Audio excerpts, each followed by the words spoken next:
we got that car. Brand new wheels para sa'yo, superstar. Kung trip mo ay van, meron kaming renta. Sama ka na, hatid ka namin kompleto ang kwenta. Para sa pamilyang masaya, sakto tong biyahe. Caravan, basta safe at presko lagi. With Team Angeles, you know the vibe. Sakay na babe, let's take a ride. Caravan, ikaw ang pipili. Basta kasama ka, Ganda, no? panalo lagi. R&B ang daloy ng gabi. Test drive mo na baby, come with me. Hatid namin ay quality sa bawat aking ngiti.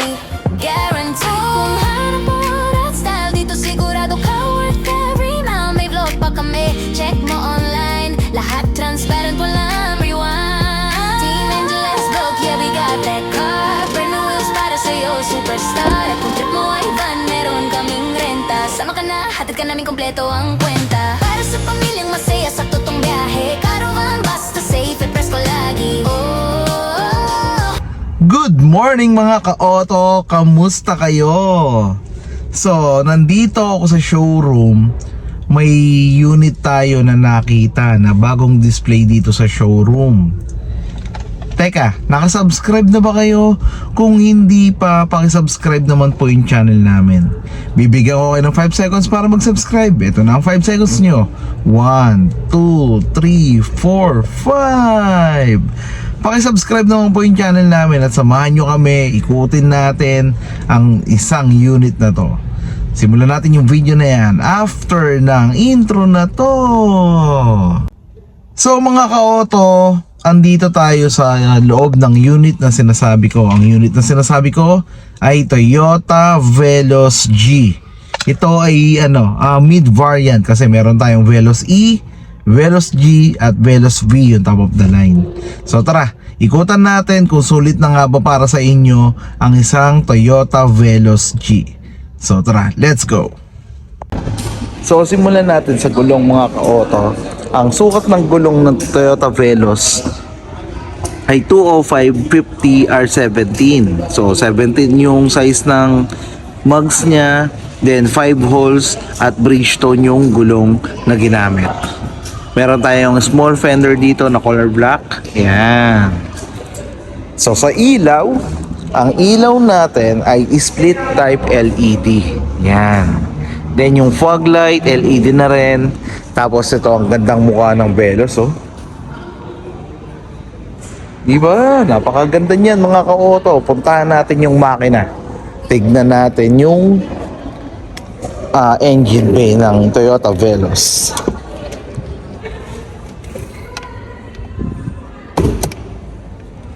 So dito na tayo sa engine bay mga ka-auto. Tignan natin yung makina. 1.5 engine ang Toyota Veloz. 4-cylinder inline, 16 valve, DOHC with dual VVTi.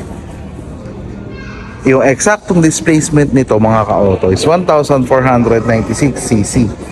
Yung maximum output 106 PS at 6,000 RPM. Yung maximum torque is 138 Newton meter at 4,200 RPM. Yan. CVT yung transmission. So, punta naman tayo sa suspension at sa brakes na ginamit para sa Toyota Veloz. Let's go. Ang suspension nito mga ka-auto, MacPherson strut. Then yung sa likod naman ay torsion beam. Yung brake na ginamit sa harap ay ventilated disc, sa likod naman ay solid disc. Yan. So pasukin naman natin ngayon mga ka-autong Veloz. Check natin kung gaano siya kaluwag. So tara, let's go. Smart entry na rin ang Toyota Veloz even sa passenger side. So lagyan natin yan dito.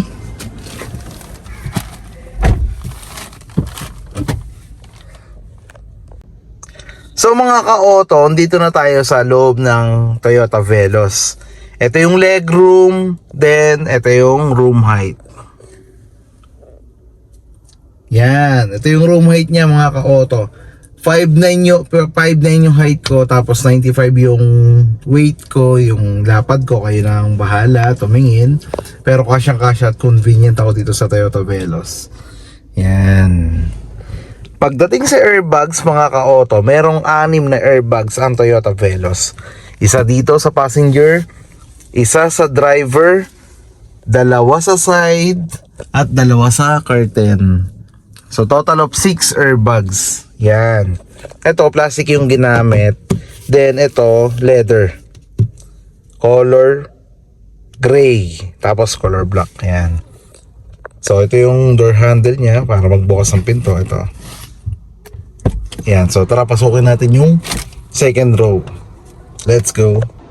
Hindi ko pala nasabi mga ka-auto. Merong side seal. Yung Toyota Veloz. Yan. So tara, tignan naman natin yung loob.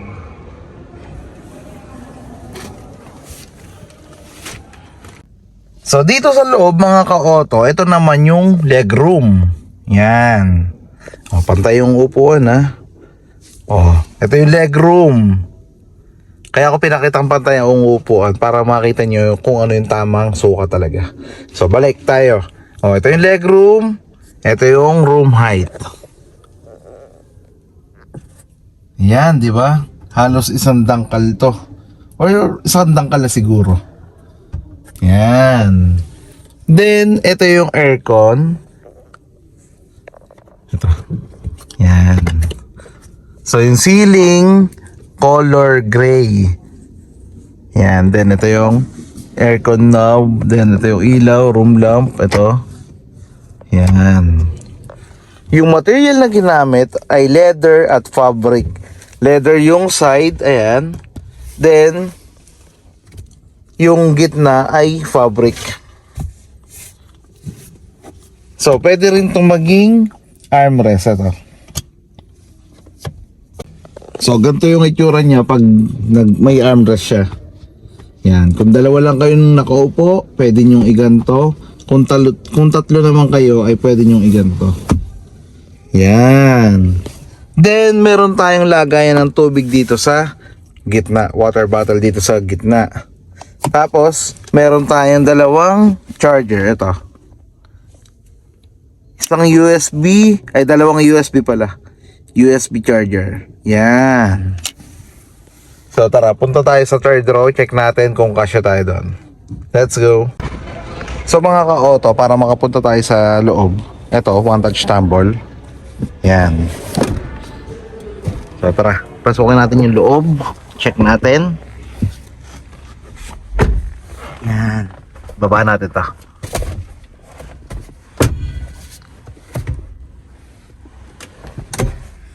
So yan. Legroom, ito. Tapos yung room height, ito. Yan, di ba? Kahit yung height ko is 5'9", tapos ganito ako kalapad, ay kasyang-kasya pa po ako sa Toyota Veloz. Actually, maluwag pa dito. Ayan, no? Oh, makikita niyo yung legroom. Komportable pa ako dito. May headrest. Yan, lahat ng upuan ng Toyota Veloz natin ay may headrest, mga ka-auto. Meron pa ako dito ang sariling charger. Ayan, no? So, hindi ako makikipag-agawan ng charge dito sa second row kasi may charger. Saka sa front. Yan. Kung ako'y pasahero dito sa likod kasi may charger to na sarili. Di ba? Ang ganda. Ito pa mga ka-auto. Lagay ng water bottle. Yan. Saka ito. Yan. So, yun. Yung grip assist, meron tayong 1, 2, 3. Tatlong grip assist dito sa Toyota Veloz. So, puntahan naman natin yung likod mga ka-auto. Check natin yung kung ano yung pwede pa natin makita doon. So, tara, let's go.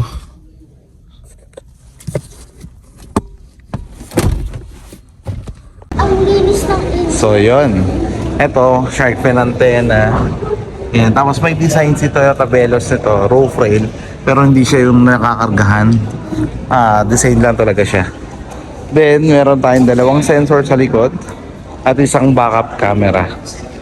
Tignan natin yung loob, pasukin natin kung may luggage pang pwedeng mailagay. Ayun oh, may luggage pa nga. So, baba natin din to.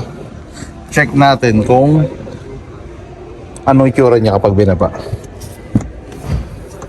Ayun. Di ba? Pwede kayo maglagay ng mga malaking TV. Ayan. Kung may luggage kayo na malaki, pwede rin dito. Ihiga nyo lang yan. Pero pwede nyo siyang, kung gagamitin nyo naman ng 7-seater, ito, tayo nyo naman siya.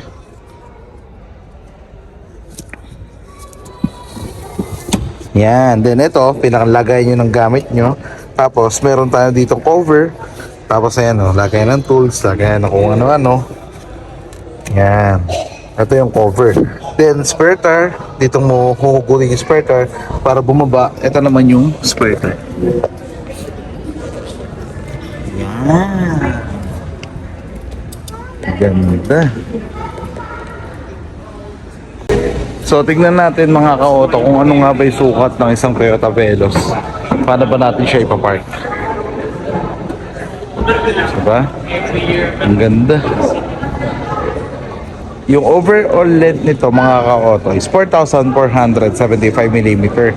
Yung overall height, yung overall width naman niya is 1,775mm. Yung overall height niya is 1,700mm. Yan. So, pasukin naman natin mga ka-auto ang driver's side. So, let's go. Smart entry na rin yung driver's side syempre.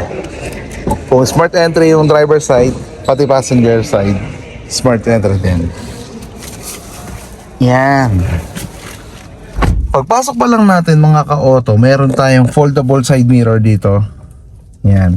Then ito naman yung joystick para magalaw mo yung side mirror mo. Halimbawa nilagay mo sa left, yung L, left, ganito mo lang, ibaba mo lang, then bababa yung side mirror.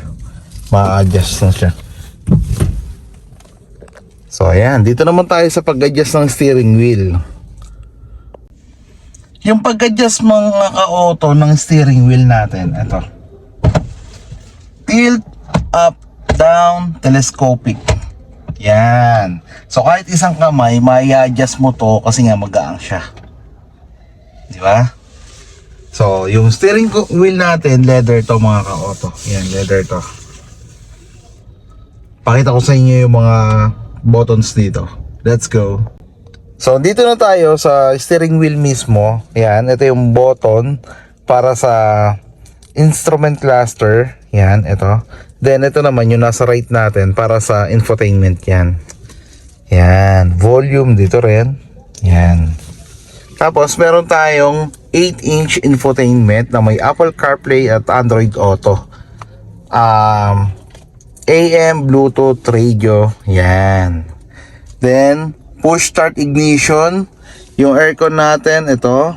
Then push start ignition. Yan. Yung shift gear natin, ito. Park, reverse, neutral drive.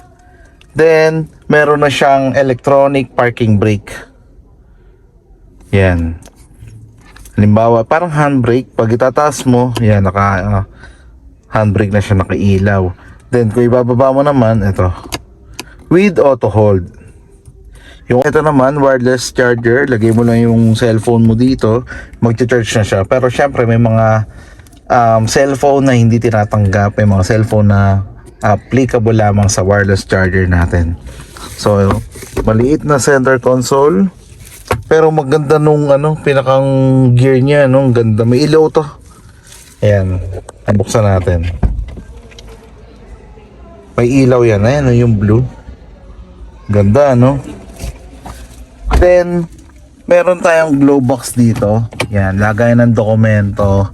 Tapos, sun visor na mayroong vanity mirror. Passenger, ganun din sa driver. Ay, sa driver pala, wala. Ayan. Tapos, room lamp. Ayan.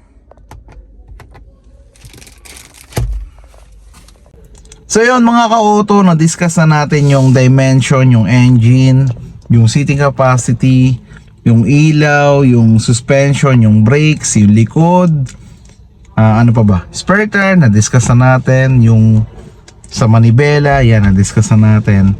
Punta naman tayo sa presyo. Ang presyo nito mga ka-auto is 1,222,000 pesos. Yan. Ang difference nito sa V, merong Smart Sense or yung Safety Sense na tinatawag. Yung kay G, wala. Ang meron lang si G, yun nga, yung mga vehicle stability control, yun nga, electric parking brake, back sensor, front sensor, camera, yun, ABS, yun yung mga meron kay G. Pero, syempre, kung gusto nyo ng mas high-tech, mas safety, pwede kayo pumunta kay V. Parang difference yata, 60,000, mga ganun. Pero kung gusto nyo, kung di kayo sanay na mga technical, pwede na sa inyo ang G.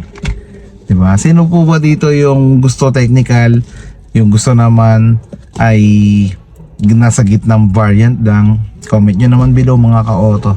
So mga ka-auto, hanggang dito na lamang po ang pag-vlog natin dito sa Toyota Veloz. Maraming salamat po sa pagsama nyo sa amin. Sana po patuloy nyo pong panoorin ang mga videos namin at sana po wag nyo pong skip yung mga ads. I-share nyo na rin po sa mga kaibigan nyo, kamag-anak nyo at mga kakilala nyo para may makita silang reference para makatulong sa kanila sa pag-decide ng pagbili ng sasakyan. Kung magde-decide naman kayo na bumili ng sasakyan, tawagin nyo lang ako, message nyo lang ako dito sa page namin or sa mga numbers namin na nakalagay sa comment section. Sasagot po ako ng maayos at bibigyan ko po kayo ng magandang deal. So hanggang dito na lamang mga ka-auto. God bless po sa ating lahat. Mag-iingat po tayong lahat. Bye!